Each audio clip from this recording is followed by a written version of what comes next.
Good day, my people. Healthy birds for a happy nation. Today I want to talk about our feeders. As you can see, this is a waste pipe constructed for them to feed, and this pattern of feeder is very lucrative and good, because in one of these feeder we have nothing less than 6 to 8 birds minimum here, but in the waste pipe you can see we have more than 30 birds feeding on one pipe, as you can see, and they are well arranged. The middle of the bed is open, free for them to walk about. The middle is open and the corner is where they are feeding from.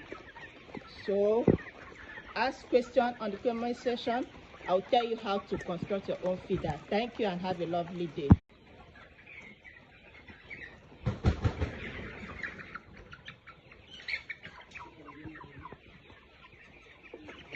I do not know how these birds got here. I don't know how.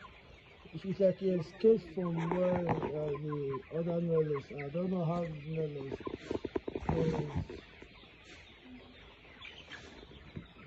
No, I don't think the dwellers in this dwellers can.